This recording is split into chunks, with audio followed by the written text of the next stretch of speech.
በስመ አብ ወወልድ ወመንፈስ ቅዱስ አሐዱ አምላክ አሜን። ይህ የሃሌ ሚዲያ መንፈሳዊ ቻናል ሲሆን ከዚህ በኋላ ባሉት ጊዜያት ውስጥ የተለያዩ መንፈሳዊ ዝግጅቶችን የምናዘጋጅ ይሆናል። ለዛሬ ደግሞ መስቀል በዓል ምክንያት በማድረግ ስለ መስቀል በዓል የተወሰኑ ጥያቄዎችን አዘጋጅተን ከወንድማችን ተስፋዬ ጋር አጠር ያለች ፕሮግራም እናደርግ ይሆናል። አብራችሁን ቆዩ። ሰላም፣ እንዴት ነህ ተስፋዬ? እግዚአብሔር ይመስገን። እግዚአብሔር ይመስገን። እሺ፣ ዛሬ የመስቀል በዓልን ምክንያት በማድረግ አጠር ያሉ ጥያቄዎችን አዘጋጅተናል። እነሱን ጥያቄዎች አብረን በጋራ የምንመልስ ይሆናል። የመጀመሪያው ጥያቄ የሚሆነው መስቀል ማለት ምን ማለት ነው እና ታሪካዊ አመጣጡ ምን ይመስላል? እችን እስቲ አጠር አድርገህ ብትነግረን። እሺ፣ እንግዲህ የመስቀል ታሪክ አመጣጥ ወይም ምንነት የሚጀምረው እንግዲህ ከዓለመ መላእክት ነው። ማለት መስቀል ምንድነው የሚለው ቀጣይ በምናወራቸው ወሬዎች የሚገኝ ሐሳብ መስቀልን እንዲህ ነው ተብሎ የሚነገር ነገር አለ። ነገር ግን መስቀል እንዴት ተጀመረ፣ በዘመናት ውስጥ እንዴት አለፈ የሚለውን ስናይ ብዙ ታሪኮችን አንስተን ማየት እንችላለን። ከብሉይ ኪዳን የምናነሳቸው በጣም ብዙ ታሪኮች አሉ። ለምሳሌ መስቀል እንዴት ተጀመረ ወይም የመስቀል አመጣጡ ምንድን ነው ስንል በሰማይ የቅዱስ ሚካኤል ሰራዊትና የሳጥናኤል ሰራዊቶች ውጊያ በገጠሙበት ወቅት የመስቀል ተአምራትና የመስቀል ሁኔታ ተገልጿል። መስቀልን በዓለመ መላእክት እንዴት እናየዋለን ስንል የሳጥናኤልና የሚካኤል ሰራዊቶች ውጊያ ባደረጉበት ጊዜ በሰማይም ሰልፍ ሆነ፣ ሁለቱ ጎራዎችም ውጊያ አደረጉ የሚል በመጽሐፍ ቅዱስ እናያለን። የሚካኤል ሰራዊቶች በሳጥናኤል ሁለቴ እንደተሸነፉ እናያለን። በሶስተኛው ግን አምላካችን እግዚአብሔር የብርሃን መስቀል እንደሰጣቸውና በዛ ቀጥለው ዲያብሎስን ድል እንደነሱት መጽሐፍ ቅዱሳችንን በታሪክ አስመስሎ ይነግረናል። የመስቀልን ሁኔታ ወይም የመስቀልን በዚህ በኦርቶዶክስ ተዋሕዶ ቤተክርስቲያን ውስጥ አጀማመር በዓለመ መላእክት በዚህ መልኩ እናገኘዋለን ማለት ነው። በሶስተኛው ላይ አምላካችን እግዚአብሔር የብርሃን መስቀል ሰጥቷቸው ሳጥናኤልን እንዲያሸንፉ እንዳደረጋቸው ሁሉ ጌታችን መድኃኒታችን ኢየሱስ ክርስቶስን በኋለኛው ዘመን መጥቶ የብርሃን መስቀልን ተሸክሞ የብርሃን መስቀል ላይ ተሰቅሎ የሰው ልጆችን ከያዛቸው ከዲያብሎስ ምርኮኝነት ነፃ እንዳወጣቸው ይህንን ምሳሌ አድርገን የመስቀል አጀማመርን እንደዚህ ነው ብለን እናወራለን ማለት ነው። ሌላው መስቀልን ገፋ እያደረግን ስንመጣ በብሉይ ኪዳን እናገኛለን። በብሉይ ኪዳን መስቀልን በሶስት ጎራዎች ማንሳት እንችላለን። በሕገ ልቦና ያለ መስቀል ምን ይመስላል? በሕገ ኦሪት ላይ መስቀል ምንድን ነው? እንዲሁም ደግሞ ወንጌል ከተጀመረ በኋላ ነቢያቶች እንዴት መስቀልን እንዴት ነበር ያዩት የነበረው የሚለውን ለማየት እንሞክር። በሕገ ልቦና መስቀልን መስቀል ተብሎ በስሙ ባይጠሩትም ነገር ግን የመስቀልን ስራውን በተለያዩ መንገድ ይገልጹ ነበር። ለምሳሌ የሌዋውያን ወገን የነበሩ ካህናቶች ሰውን በሚባርኩበት ጊዜ የሰው ጭንቅላት ላይ እጃቸውን ያደረጉ የመስቀልን ታሪክ ወይም የመስቀልን ትርጉም ለአሕዛብ እንደሚገልጹ እናይ ነበር። ለምሳሌ በኦሪት ዘፍጥረት ምዕራፍ 48 ከቁጥር 14 ላይ ይህንን እንዳደረጉ እናያለን። ካህናቶች በሰው ጭንቅላት ላይ እጃቸውን እንደዚህ ያሳረፉ በመስቀል አምሳል እንደዚህ ያደረጉ የሰው ልጆችን እንደሚባርኩ እናያለን እና በኋላኛው ዘመን መስቀል መጥቶ በመስቀልኛ የሰዎች ካህናት አባቶቻችን እንደሚባርኩን ይሄ ማሳያ ሆኖ ተቀምጦ ይገኛል ማለት ነው። በሕገ ኦሪት ላይ ደግሞ ነገስታት እንዴት ይጠቀሙበት ነበረ የሚለውን እናያለን። በሕገ ኦሪት ላይ መስቀልን በሁለት ነገሮች ይጠቀሙበት ነበር። አንደኛ ወንጀለኛ መቅጫ ያደርጉት። ወንጀለኛ ማለት ለምሳሌ ሰው የገደለ ይሆናል። በኦሪት ሕግ ላይ በጣም ከፍተኛ ጥፋት የሚያጠፉ ህዝቦችን ይቀጡ የነበረው በመስቀል ላይ እየሰቀሉ ነበርና ነገስታቶች የመጨረሻ መቅጫ አድርገው የሚወስዱት ይህንን መስቀልን ነው። መስቀል ማለት በኦሪት የነበረው ትርጉም ወንጀለኛን ወይም በጣም መጥፎ ጥፋት ያጠፋን ወንጀለኛን መስቂያ መቅጫ ነበረ ማለት ነው። እዛ ላይ ሰቅለው በሞት ፍርድ ይቀጡት ነበር ማለት ነው። ሁለተኛው ደግሞ የነውረኛ መስቂያ ነው። ነውረኛ የሚባለው አሁን ላይም እንደምናውቀው ትርጉም ነውረኛ የምንለው ብዙ ኃጢአትን የሰራ እግዚአብሔርን ያስቀየመ በእነዚህ በጻድቃን ላይ በቅዱሳን ላይ የተዘባበጠ በእግዚአብሔር ላይ የተዘባበጠ እግዚአብሔርን ያስከፋ እግዚአብሔርን ያስቆጣ አሁን ባለንበት ዘመን ይሄን ትርጉም እንሰጣለን። በዛ ጊዜ ግን እግዚአብሔርን ከማስቆጣቱ ይልቅ ነገስታትን መሳደብ በነገስታት ላይ መነሳሳትን እያዩ ነውረኛ ብለው ሰይመው በዚህ በመስቀል ላይ ተሰቅሎ የሞት ፍርድ እንዲሰጠው ያደርጉ ነበረ ማለት ነው። ስለዚህ በእነዚህ በሁለት መንገድ የመስቀልን ነገር ነገስታቶች በሕገ ኦሪትና በሕገ ልቦና ላይ ያስቀምጣል። ሶስተኛው ደግሞ በሕገ ወንጌል ላይ መስቀል እንዴት ነበር የሚለውን ስናይ የኢሳይያስ ላይ ማየት እንችላለን። ለመላእክት 6 ክንፍ እንዳላቸው በሁለቱ አይናቸው እንደሚሸፍኑ በሁለቱ ደግሞ እግራቸው እንደሚሸፍኑና በሁለቱ ደግሞ በቀሪው ከአጽናፍ ዓለም እስከ አጽናፍ ዓለም መስቀል ቅርጽ ሰርተው እንደሚበሩ እናያለን። የእነዚህ የመላእክት አካል አፈጣጠራቸው ክንፋቸው የመስቀልን ምሳሌ እንደሚመስል ሁሉ ይሄ ምን ምሳሌ ነው? በመስቀሉ ከኦሪት ያለውን ከብሉይ ያለውን ከአዲስ ያለውን እያስማማን እኛ ሰዎች የምንድንበትን ድህነታችንን ያስተጋባልናል ማለት ነው የነሱ ምሳሌ። ስለዚህ ብሉይ ኪዳን ላይ በእነዚህ በሶስቱ መንገዶች መስቀልን በሰፊው ማስተማር ይቻላል። ሌላው በብሉይ ኪዳን መስቀል ምን ይመስላል የሚለው ለማየት በብሉይ ኪዳን ላይ መስቀልን ከሚያስተምሩ ነገሮች ውስጥ አንደኛው የኖህ መርከብ ታሪኩ እንደሚታወቀው እግዚአብሔር ከጥፋት ውሃ ህዝቡን ያድን ዘንድ ኖህን መርከብን ስራ ብሎት ነበረ። ከዛም በኋላ ትልቅ መርከብን ሰርቶ ከሁሉም እንስሳቶች አንዳንድ ዘር በማስቀረት በዛ ውስጥ እንዲተርፉ እንዲሁም ነው ጻድቅ ሰውም ስለነበረ ቤተሰቦቹን ይዞ በዛ ውስጥ ገብቶ ተጠልሎ ከጥፋት ውሃ ከዛ ከንፍር ውሃ እንዲተርፍ ታዟል። ያ የኖህ መርከብ በቤተክርስቲያን መስሏለን። ቤተክርስቲያን ሁሉንም አካላት ክፉ ነው ደግ ነው ሳትል ተቀብላ ክፉ ሆኖ የገባው ደግ ሆኖ እንዲወጣ፣ ደግ ሆኖ የገባው ግን ያንን ደግነቱን ይዞ እንዲወጣ የምታደርግ መሆኗን በኖህ መርከብ መስለን እናያለን። እንዲሁም ደግሞ የኖህ መርከብ በመስቀል ተመስሎም እናየዋለን። በመስቀል መመሰል እንችላለን። እንዴት በመስቀል ልንመስለው እንችላለን ስንል የኖህ መርከብ ሁሉንም እንስሳት እና ሰው ይዞ ገብቶ በሰላም ይዞ መውጣቱ መስቀልም ጌታችን መድኃኒታችን ኢየሱስ ክርስቶስ ለእኛ ኃጢአት ብሎ ተሰቅሎ ጽድቅን መስርቶልን እንደተመለሰ በመስቀሉ ሰይጣንን ድል እንደነሳልን ማሳያ ስለሚሆነ የኖህ መርከብን በመስቀል እንመስለዋለን ማለት ነው። የኖህ መርከብ በመስቀል ኖህ ደግሞ በክርስቶስ መስለን እናየዋለን። ኖህ መርከቡን ሰርቶ ከንፍር ውሃ ህዝቡንና አራዊቱን እንዳዳነ ጌታችን መድኃኒታችን ኢየሱስ ክርስቶስ መስቀልን መስርቶ አሕዛብንም ኦርቶዶክስ የሆኑትንም ህዝብ ተከታዮች ከሰይጣን መከራ ከዲያብሎስ ወጥመድ እንዳዳነበት ይህንን እናያለን ማለት ነው። ሌላኛው በብሉይ ኪዳን መስቀልን መስለን የምናይበት የይስሐቅንና የአብርሃምን ታሪክ እናንሳ። እንግዲህ እንደሚታወቀው እግዚአብሔር አብርሃምን አንድ ልጅህን ሰዋልኝ በማለት ትልቅ ፈተና ውስጥ ከቶት እንደነበር ይታወቃል። አብርሃም ለእግዚአብሔር ያለውን እምነት ለእግዚአብሔር ያለውን ቀናይነት እንደሚታወቀው ሁሉ አንድ ልጁን በሞሪያም ተራራ ላይ ለመሰዋት ይዞት ሄዷል። እንዲሁም ይስሐቅ የሚሰዋው በግ የት አለ በማለት በመጠየቁ እናውቀዋለን። አብርሃም በሞሪያም ተራራ ላይ ልጁን ይስሐቅ ይዞ ሄዶ ሊሰዋ ባለበት ሰዓት ላይ ጌታችን መድኃኒታችን ኢየሱስ ክርስቶስ የአብርሃምን ቀናይነት በመመልከት በአንተ ልጅ ሳይሆን በእኔ ደም ነው ዓለም የሚድነው በማለት በዕፀ ሳቤቅ የተያዘ አንድ በግ እንዲሰዋ ልኮለታል። በልጁ ይስሐቅ ፈንታ ማለት ነው። በጉ የክርስቶስ ምሳሌ ነው። ዕፀ ሳቤቁ የመስቀል ምሳሌ ነው ማለት ነው። ይህም እንዴት ነው የምናየው ስንል በጉ በዕፀ ሳቤቅ መያዙ በግ የተባለው ጌታችን መድኃኒታችን ኢየሱስ ክርስቶስ በዕፀ መስቀሉ ላይ ተሰቅሎ ዓለምን ማዳኑ ይመስልልናል ማለት ነው። በዕፀ ሳቤቅ የወረደው በግ ተሰውቶ በኋላ ለአብርሃም ሰዋ የተባለው ልጁ ፈንታ ያ በግ ተሰውቶ የይስሐቅ መሰዋት ቀርቶለታል ማለት ነው። በዚህ መሰረት ጌታችን መድኃኒታችን ኢየሱስ ክርስቶስ በመስቀል ላይ ተሰቅሎ የኛን ኃጢአት አድኖናል ማለት ነው። ስለዚህ ከይስሐቅ መስዋዕት ይልቅ የበጉ መስዋዕት ተመርጦ ከእንስሳት ደም መስዋዕት ይልቅ የጌታችን መድኃኒታችን ኢየሱስ ክርስቶስ በመስቀል ላይ ደሙን መስዋዕት አድርጎ በመሰጠቱ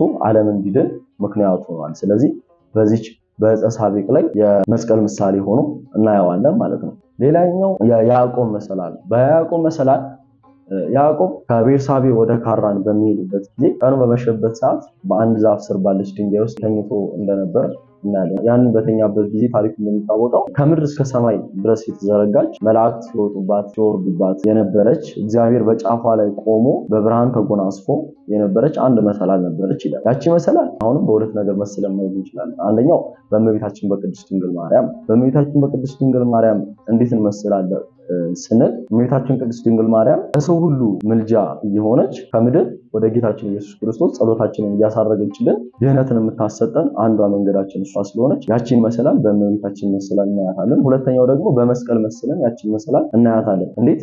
መስቀል መሸጋገሪያ ወይም መዳኛ ምልክት እንደሆነ ይታወቃል። በምድር የሰራነውን ኃጢአት በዲያብሎስ ወጥመድ ሳለን ጌታችን መድኃኒታችን ኢየሱስ ክርስቶስ ከዚህ ከኃጢአት ነቅቶ ወደ ጽድቅ ያወጣን በዚህ በመስቀል ከምድርም ወደ ሰማይ መላእክት ሲወጡባት ሲወራረዱባት ያያት መሰላል እኛ ከኃጢአት ወደ ጽድቅ ወደ አወጣን መስቀል ያስለን ያለን። እንዲሁም ዳዊት በመዝሙር 59 ቁጥር 4 ላይ ወወሀብኮሙ ትምህርተ ለእለ ከመያምስጡን ገጸ ክስት በማለት ተናግሯል። ለሚፈሩ መማሪያ የሚሆናቸውን ይህንን መስቀሉን አሳያቸው፣ ሰጣቸው፣ እንዲያግዛቸው ምልክት አደረክላቸው በማለት ይናገራል።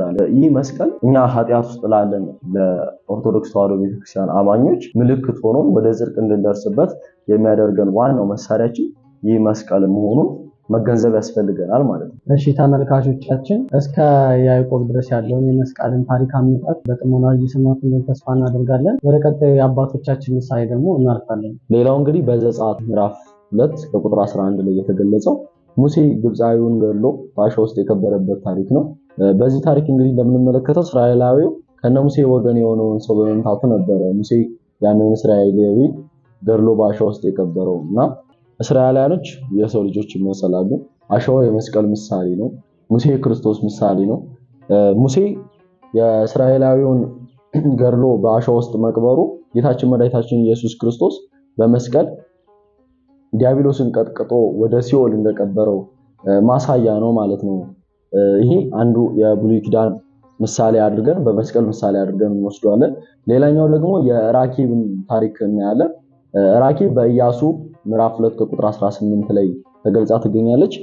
እቺ ራኪብ እንግዲህ እግዚአብሔር ከእስራኤላውያን ጋር መሆኑን ተረድታ ኢየሩሳሌምን ሊሰልሉ የመጡት ሁለቱ ሰዎች ከሰጢን የተላኩት ሁለት ሰዎችን በሚገባ አድርጋ በመንከባከብ በቤቷ አስገብታ እንዲያድሩ አድርጋ እግራቸውን በማጠብ እንግዳ መቀበሏን በሚገባ አሳይታለች። እነሱም እንግዲህ እሺ አብራ መጥፋት የለባትም በማለት ለጥፋት በሚመለሱበት ጊዜ ምልክት እንዲሆናት አድርገው ቀይ ፈትል ሰጥተዋታል። ይህንንም በመስኮትሽ ውጪ እሰሪውና ምልክት አድርጊው፣ እኛም በመጣን ጊዜ አንቺን ከጥፋት ሁሉ እንምርሻለን ወይም እንታደግሻለን በማለት ቃል ገብተውላታል።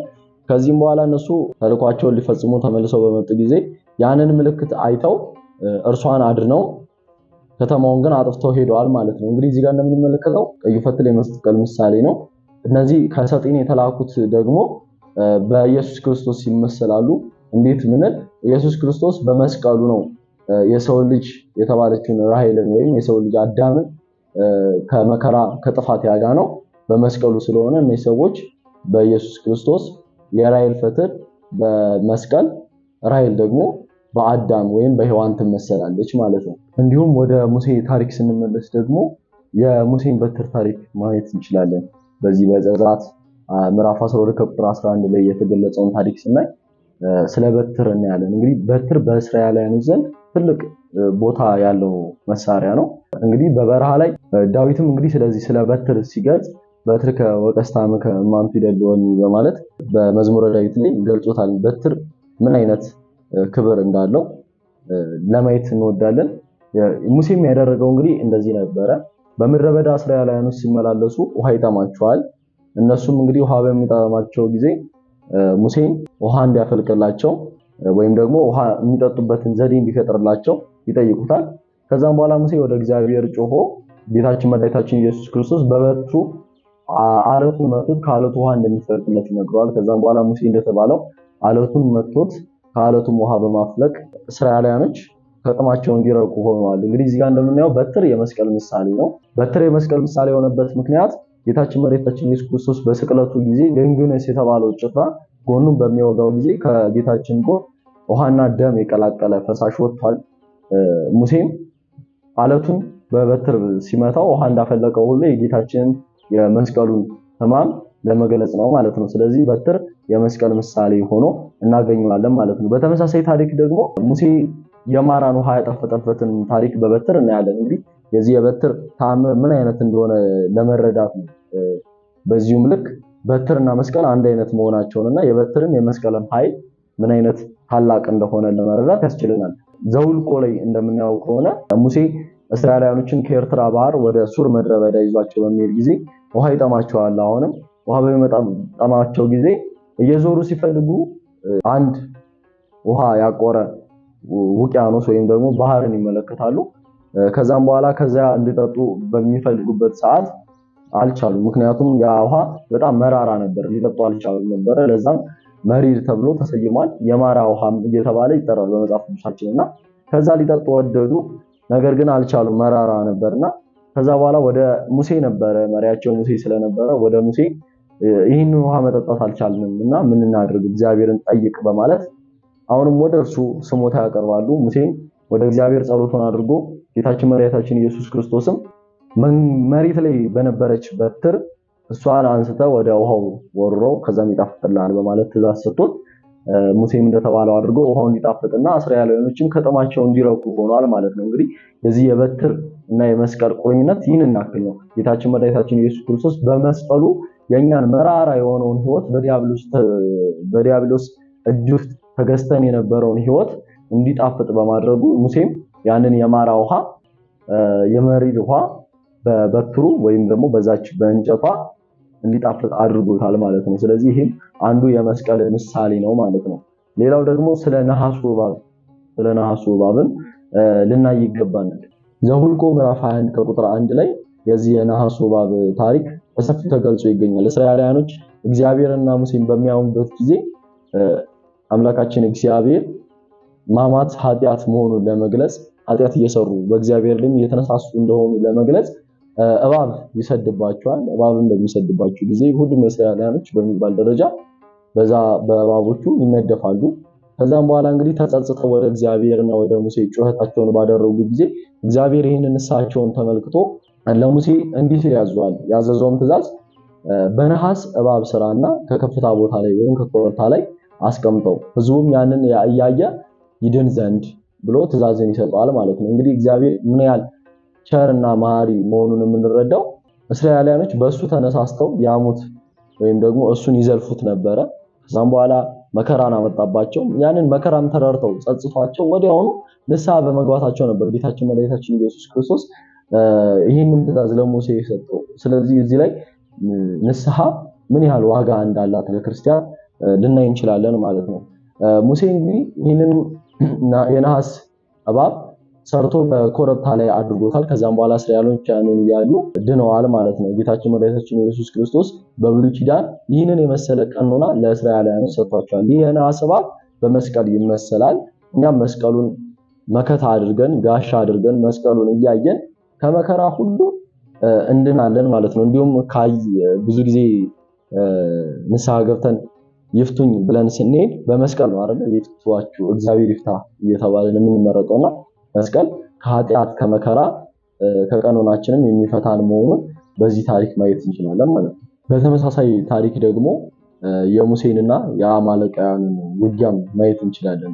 በዚህ ውጊያ ላይ እንግዲህ አማሌቃውያን እነ ሙሴን ወይም እስራኤላውያንን ሊወጉ በመጡበት ጊዜ ሙሴ አንድ ዘዴ ተጠቅሟል። እሱም ወደ ኮረብታ ወጥቶ እጁን መስቀለኛ እንደዚህ በማድረግ በሚቆምበት ጊዜ የሱ ወገኖች ያሸንፉ ነበር።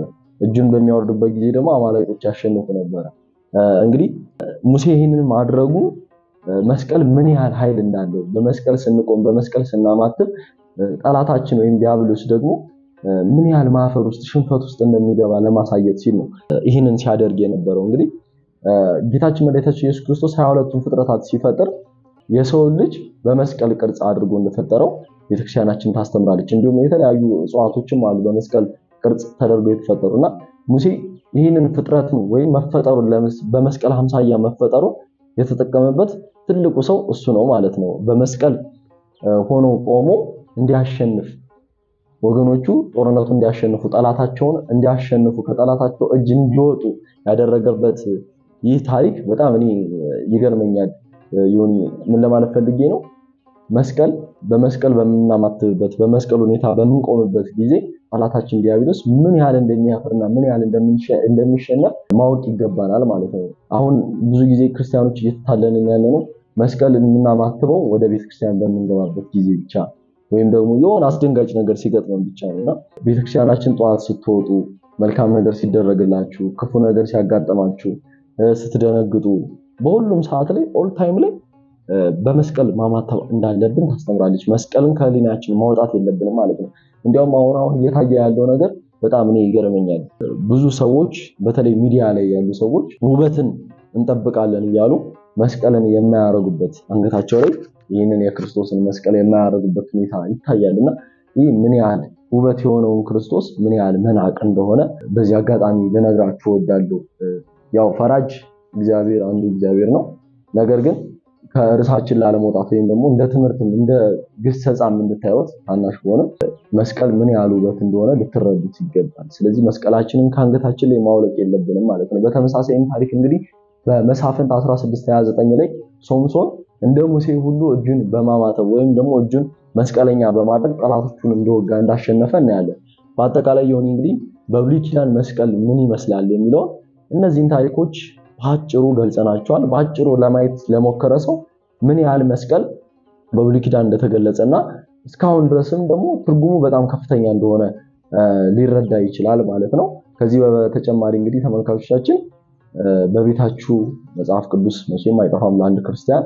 ስለዚህ ያንን መጽሐፍ ቅዱስ በመግለጥ በማንበብ እንዲሁም ደግሞ በተለያዩ መምህራኖች የተለያዩ መጽሐፍቶች ተጽፈዋል ስለ መስቀልና እነዛንም በማንበብ ስለ መስቀል መረዳት ይቻላል ማለት ነው። እሺ እንግዲህ ተመልካቾቻችን እስካሁን ድረስ ያለውን በጥሞና እየተከታተላችሁ እንደሆነ ተስፋ እናደርጋለን። እንግዲህ መስቀልን ከዓለመ መላእክት ጀምሮ እስካሁን ድረስ በብሉይ ኪዳን ያሉትን ምሳሌዎችን ተመለከትን፣ እየተረዳችሁ እንደሆነ ተስፋ ባደረግን። ቀጥታ ደግሞ መስቀል በሐዲስ ኪዳን ምን አይነት ምሳሌዎች አሉ፣ ምን አይነት ታሪኮች ሲነሳሉ ከመስቀል ጋር የሚለውን ነገር ትንሽ ብታብራራለን። በሐዲስ ኪዳንም እንግዲህ ብዙ ነገሮችን ማየት እንችላለን። ነገር ግን ሰፋ ያለውን ያው ለሰውም እንዳይሰለች በማለት አጠር እናድርገውና በሶስት ክፍል ነው። አንደኛው መከራ መስቀለ ክርስቶስ ነው። ከዛ መከራ መስቀለ ክርስቲያን፣ ከዛ ደግሞ ዕፀ መስቀል ብለን ለማየት እንሞክርና እንግዲህ የዚህ መስቀል በመስቀል ላይ የተፈተተው የጌታችን የመድኃኒታችን ኢየሱስ ክርስቶስ ስጋና ደም ነው። እንግዲህ የዚህ የእንስሳት ደም የቀረው በጸሎተ ሐሙስ ላይ ጌታችን መድኃኒታችን ኢየሱስ ክርስቶስ ቁርባንን ስርዓተ ቁርባንን ከመሰረተ በኋላ ነው። ከዛ በኋላ እንግዲህ ጌታችን ከተሰቀለ በኋላ ያለውን ስጋና ደም የጌታችንን መድኃኒታችን ኢየሱስ ክርስቶስን አማናዊ ስጋና ደም በማለት አማናዊ ቁርባን በማለት እቺ አማናዊቷ ቤተክርስቲያን ቁርባንን በዚህ መልኩ ተጠቅመዋለች። የተፈተተውም በመስቀል ላይ ነው። ስለዚህ ይሄ መስቀሉ ምን ያህል ዋጋ እንዳለው ለማየት ያስችለናል ማለት ነው። እንግዲህ መከራ መስቀለ ክርስቶስን ስናይ ጌታችን መድኃኒታችን ኢየሱስ ክርስቶስ ከመጀመሪያዋ ሰዓት ጀምሮ ወደዚህ ምድር ከመምጣቱ ጀምሮ ያለችውን እያንዳንዷን መከራ ቆጥሮ የሚይዝ ነው። በስፋት አይሁዳን እጅ ከገባ በኋላ መገረፉን፣ በጥፊ መመታቱን፣ የተተፋበትን፣ ሰዎች ያሽሟጠጡበትን፣ ጌታችን መድኃኒታችን ኢየሱስ ክርስቶስ ላይ የተሳለቁበትን ሁሉ እያንዳንዷን መከራ መስቀለ ክርስቶስ ተብላ ትቆጠራለች ማለት ነው። በመጨረሻም ጌታችን ኢየሱስ ክርስቶስ በዕለተ ዓርብ በመስቀሉ ላይ ሆኖ ጎኑን መወጋቱን አንተ እውነት የአይሁድ ንጉሥ ከሆንክ ራስን ከዚህ መስቀል ላይ አውርድ በማለት የአይሁድ ሊቀ ካህናቶች የተዘባበጡበትን እያንዳንዷን ነገር የመስቀል መከራ በመባል ጌታችን መድኃኒታችን ኢየሱስ ክርስቶስ የደረሰበትን መከራ መስቀል ቤተክርስቲያናችን ታስተምራለች ማለት ነው። መከራ መስቀለ ክርስቶስ የሚባለው ይሄ ነው። መከራ መስቀለ ክርስቲያን የምንለው ደግሞ ማንኛውም ሰው የሆነ ነገር ለመከተል ሲሆን መከራ ወይም ደግሞ ችግር ያጋጥመዋል። ስለዚህ ክርስቲያኖችን በክርስቶስ ክርስቲያን ተብለው ይህንን መስቀል ሲከተሉ ብዙ ችግሮች አጋጥመዋቸዋል። መናፍቃን ተነስተውባቸዋል። በተለያየ አጋጣሚ ጠላት ወሯቸዋል። ጠላት ዲያብሎስ በእነሱ ላይ ተነሳስቷል። መስቀልን ስለያዙ ብቻ ማለት ነው። እንዲያውም ጠላት ዲያብሎስ ቤተክርስቲያናችን ስታስተምር ከኃጡ ይልቅ በጻድቁ ላይ ይበረታል ትላለች። ወደ እግዚአብሔር በቀረብክ ቁጥር ጠላት ዲያብሎስ ያሉትን ጦሮች ሁሉ ያሉትን ክፋቶች ሁሉ በአንተ ላይ ይሰዳልና ይህ ነው መከራ መስቀለ ክርስቲያን የሚባለው ማለት ነው። መስቀሉን ተሸክመን ወደ እውነት መገስገስ አለብን። መስቀሉን ተሸክመን ወደ ክርስቶስ ስንገሰግስ ብዙ መከራ ይደርስብናል። ስለዚህ ይህንን መከራዎች ሁሉ በዚህ በኦርቶዶክስ ተዋሕዶ ቤተክርስቲያን ውስጥ የሚደርስብንን መከራ፣ በጠላት የሚደርስብንን ትንኮሳ ሁሉ መከራ መስቀለ ክርስቲያን በማለት ቤተክርስቲያናችን ታስተምራለች። ሶስተኛው ደግሞ ዕፀ መስቀል ነው። ዕፀ መስቀል የምንለው ጌታችን መድኃኒታችን ኢየሱስ ክርስቶስ እንግዲህ እንደሚታወቀው የተሰቀለው በዕፀ መስቀል ላይ ነው፣ በእንጨት ላይ ማለት ነው። ይህንን እንጨት ዕፀ መስቀል በማለት እንጠራዋለን። እንግዲህ ካህናት አባቶቻችን መስቀል ያሳልሙናል። ዲያቆናት ሲቀድሱ መስቀል ይይዛሉ። በመስቀል እንባረካለን። ይህ መስቀል ዕፀ መስቀል ይባላል። ካህናት የሚይዙት ዲያቆናት የሚይዙት ዕፀ መስቀል ይባላል። እንግዲህ ስንት አይነት ዕፀ መስቀል አለ የሚለው እሱን ለብቻው ነው እናየዋለን። ነገር ግን ዕፀ መስቀል የሚባለው ካህናት አባቶቻችንና ዲያቆናት ሲቀድሱ የሚይዙት የመስቀል አይነት ሲሆን ከእንጨት፣ ከብር፣ ከነሐስ፣ ከወርቅ ከተለያዩ ማቴሪያሎች ይሰራል። ከእብነ በረድ የመሳሰሉትን ይሰራል። ይህም የሚያገለግለው ካህናት አባቶቻችን እኛን ለመባረክ እኛ ምዕመናንን ለመባረክ የሚጠቀሙበት ነው። እንዲሁም ደግሞ ንዋየ ቅድሳትን የተለያዩ ንዋየ ቅድሳትን በመስቀል ነው የሚባረኩት። ታቦትን ሳይቀር በመስቀል በሜሮን ነው አክብረው ለአገልግሎት እንዲውሉ የሚያደርጉት። ቤተክርስቲያን ሲመረቅ በመስቀል ይባረካል።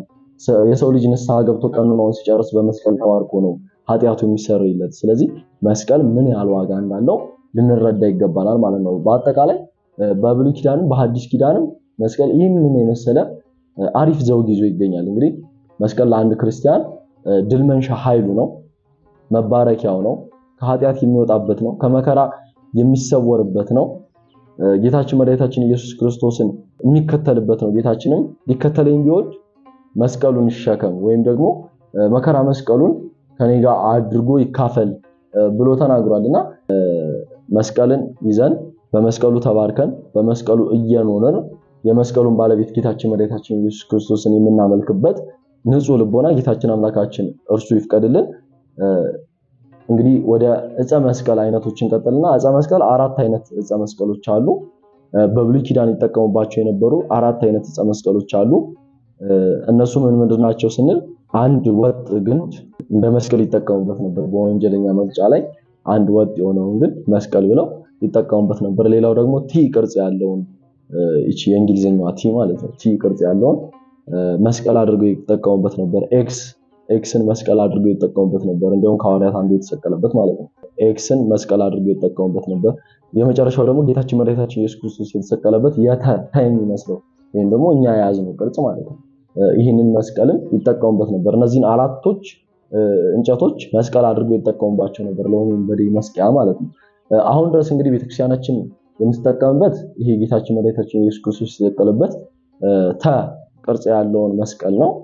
ይህንን መስቀል ቅድም እንዳልኳችሁ ካህናት አባቶቻችን፣ ዲያቆናት፣ ጳጳሳት ሁሉም የክህነት ደረጃ ያላቸው ሰዎች ይዘውት በመባረክ ይታወቁበታል ማለት ነው። እንዲሁም በቤተክርስቲያን ጉልላት ላይ ይቀመጣል። ስለዚህ ተን የያዘው ምልክት መስቀል አሁንም ድረስ አገልግሎት ላይ እየዋለ ነው። ሶስቱ ግን አሁን ላይ አገልግሎት እየዋሉ አይደለም። ምናልባት ቲ የሚለው መስቀል በመቋሚያ ተመስሎ መቋሚያ በመስቀል እንደሚመስል ቤተክርስቲያናችን ታስተምራለች። መቋሚያ የያዘው ቅርጽ ማለት ነው። ስለዚህ በሱ በኩል ምናልባት የመጠቀም ሁኔታ አለ። ስለዚህ ቲ የሚለውንና ተ የሚሉትን ምልክቶች መስቀል እየተጠቀምናቸው እንገኛለን። ይሄ አንድ ወጥ ግንድ የሚባለውን መስቀል አሁን ላይ በሐዲስ ኪዳን የለም። ኤክስም የሚለው በሐዲስ ኪዳን እስከ ሐዋርያት ድረስ ነበረ። ከዛ በኋላ ግን ምናልባት አንዳንድ የታሪክ እንትኖች መጽሐፍቶች ሊያነሱ ይችላሉ እንጂ ቤተክርስቲያናችን ግን የምትጠቀመው የቲንና የተ ምልክት ያለውን መስቀል ነው ማለት ነው። በአጠቃላይ እንግዲህ የመስቀሉ ነገር ቢነገር አያልቅም። እኛም እንግዲህ ጥቂቷን ነው በጣም ትንሽ ነገሯን ነው ስለ መስቀል የተናገርነው እንጂ ስለ መስቀል ማንም ሰው ቢሆን ተናግሮ ሊጨርሱ አይችልም። ስለዚህ በዚሁ ይብቃንና ዮኒ ስለ መስቀል ያለኝ ሐሳብ ይሄ ነው ባጭሩ። አመሰግናለሁ። እሺ እንግዲህ ተመልካቾቻችን እስካሁን ድረስ የነበረውን ቆይታችንን በጥሞና እንደተከታተላችሁ ነው ተስፋ እናደርጋለን።